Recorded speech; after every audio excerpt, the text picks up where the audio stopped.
أعوذ بالله من الشيطان الرجيم پناہ مانگتا ہوں میں اللہ کی شیطان مردود سے۔ بسم الله الرحمن الرحيم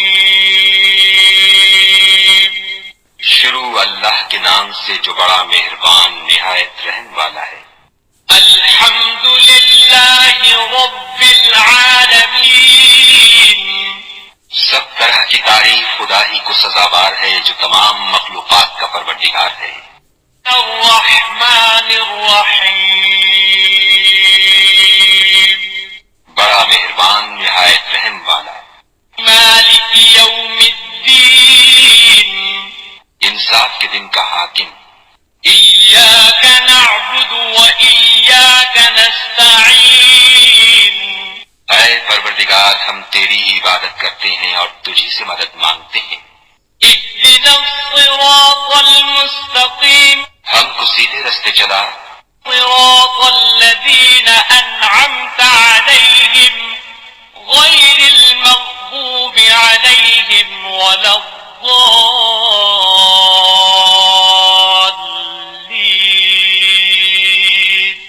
ان لوگوں کے رستے جن پر تو اپنا فضل و کرم کرتا رہا، نہ ان کے جن پر غصے ہوتا رہا، اور نہ گمراہوں کے۔ أعوذ بالله من الشيطان الرجيم اللہ کے نام سے جو رحمان اور رحیم ہے۔ اسلام جو تہذیب انسان کو سکھاتا ہے اس کے قواعد میں سے ایک قاعدہ یہ بھی ہے کہ وہ اپنے ہر کام کی ابتدا خدا کے نام سے کرے۔ اس قاعدے کی پابندی اگر شعور اور خلوص کے ساتھ کی جائے تو اس سے لازماً 3 فائدے حاصل ہوں گے۔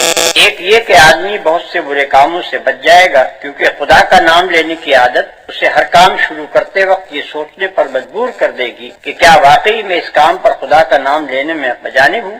دوسرے یہ کہ جائز اور صحیح اور نیک کاموں کی ابتدا کرتے ہوئے خدا کا نام لینے سے آدمی کی ذہنیت بالکل ٹھیک سمت اختیار کر لے گی اور وہ ہمیشہ صحیح ترین نقطے سے اپنی حرکت کا آغاز کرے گا۔ تیسرا اور سب سے بڑا فائدہ یہ ہے کہ جب وہ خدا کے نام سے اپنا کام شروع کرے گا تو خدا کی تائید اور توفیق اس کے شامل حال ہوگی، اس کی صحیح میں برکت ڈالی جائے گی اور شیطان کی فساد انگیزیوں سے اس کو بچایا جائے گا۔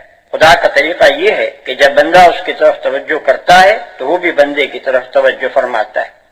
تعریف اللہ ہی کے لیے ہے جو تمام کائنات کا رب ہے۔ تعریف اللہ ہی کے لیے ہے۔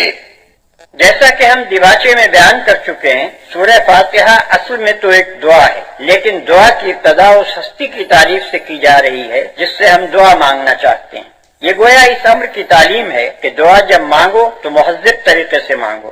یہ کوئی تہذیب نہیں ہے کہ منہ کھولتے ہی جھٹ اپنا مطلب پیش کر دیا۔ تہذیب کا تقاضا یہ ہے کہ جس سے دعا کر رہے ہو پہلے اس کی خوبی کا، اس کے احسانات اور اس کے مرتبے کا اعتراف کرو۔ تعریف ہم جس کی بھی کرتے ہیں 2 وجوہ سے کیا کرتے ہیں۔ ایک یہ کہ وہ بجائے خود حسن و خوبی اور کمال رکھتا ہو، قطع نظر اس سے کہ ہم پر اس کے ان فضائل کا کیا اثر ہے۔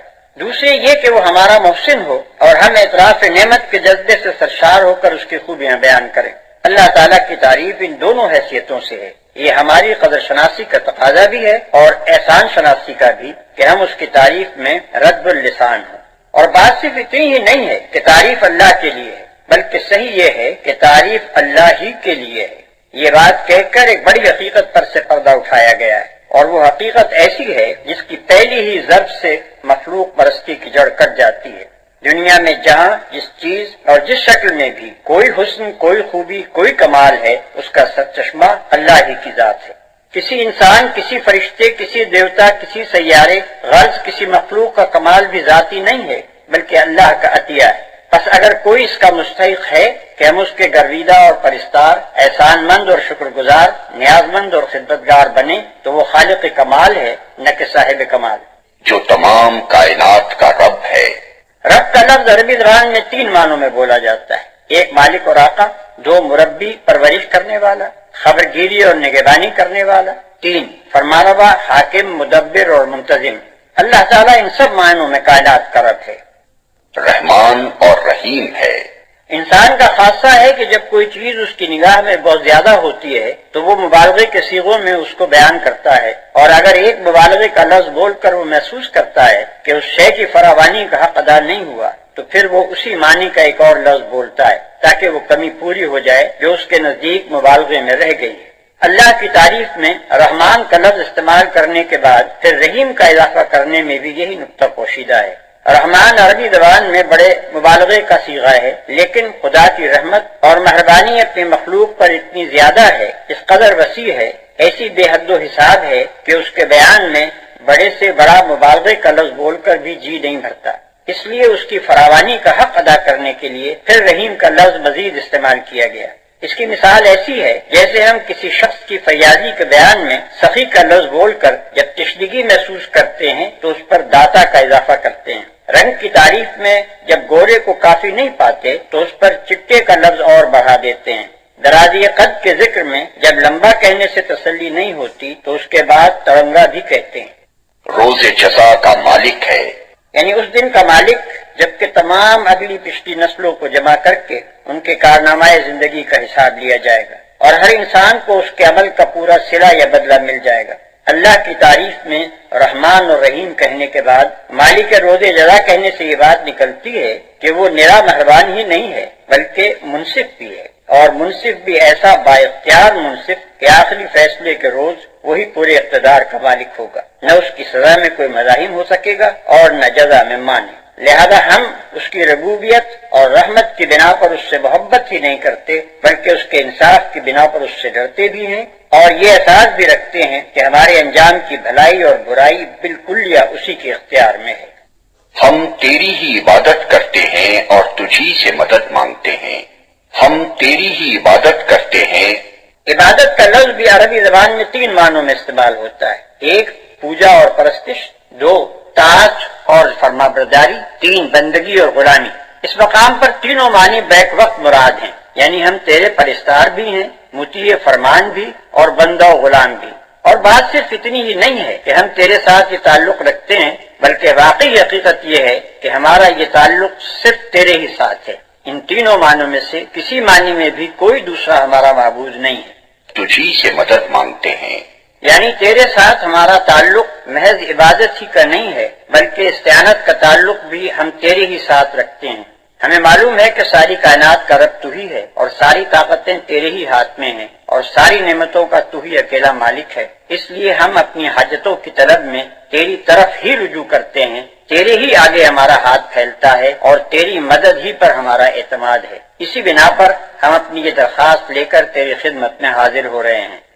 ہمیں سیدھا راستہ دکھا، یعنی زندگی کے ہر شعبے میں خیال اور عمل اور برتاؤ کا وہ طریقہ ہمیں بتا جو بالکل صحیح ہو، جس میں غلط بینی اور غلط کاری اور بد انجامی کا خطرہ نہ ہو، جس پر چل کر ہم سچی فلاح و سعادت حاصل کر سکیں۔ یہ ہے وہ درخواست جو قرآن کا مطالعہ شروع کرتے ہوئے بندہ اپنے خدا کے حضور پیش کرتا ہے۔ اس کی گزارش یہ ہے کہ آپ ہماری رہنمائی فرمائیں اور ہمیں بتائیں کہ قیاسی فلسفوں کی اس بھول بھلیاں میں حقیقت نفس الامری کیا ہے، اخلاق کے ان مختلف نظریات میں صحیح نظام اخلاق کون سا ہے، زندگی کی ان بے شمار پگڈندیوں کے درمیان فکر و عمل کی سیدھی اور صاف شاہراہ کون سی ہے۔ ان لوگوں کا راستہ جن پر تو نے انعام فرمایا، جو معدوب نہیں ہوئے، جو بھٹکے ہوئے نہیں ہیں، ان لوگوں کا راستہ جن پر تو نے انعام فرمایا۔ یہ اس سیدھے راستے کی تعریف ہے جس کا علم ہم اللہ تعالیٰ سے مانگ رہے ہیں، یعنی وہ راستہ جس پر ہمیشہ سے تیرے منظور نظر لوگ چلتے رہے ہیں، وہ بے خطا راستہ کہ قدیم ترین زمانے سے آج تک جو شخص اور جو گروہ بھی اس راہ پر چلا وہ تیرے انعامات کا مستحق ہوا اور تیری نعمتوں سے مالا مال ہو کر رہا۔ جو معدوب نہیں ہوئے، جو بھٹکے ہوئے نہیں ہیں، یعنی انعام پانے والوں سے ہماری مراد وہ لوگ نہیں ہیں جو بظاہر عارضی طور پر تیری دنیاوی نعمتوں سے سرفراز تو ہوتے ہیں مگر دراصل وہ تیرے غضب کے مستحق ہوا کرتے ہیں اور اپنی فلاح و سعادت کی راہ گم کیے ہوئے ہوتے ہیں۔ اس سربی تشریح سے یہ بات خود کھل جاتی ہے کہ انعام سے ہماری مراد حقیقی اور پائیدار انعامات ہیں جو راست روی اور خدا کی خوشنودی کے نتیجے میں ملا کرتے ہیں، نہ کہ وہ عارضی اور نمائشی انعامات جو پہلے بھی فرعونوں اور نمرودوں اور قارونوں کو ملتے رہے ہیں اور آج بھی ہماری آنکھوں کے سامنے بڑے بڑے ظالموں اور بدکاروں اور گمراہوں کو ملے ہوئے ہیں۔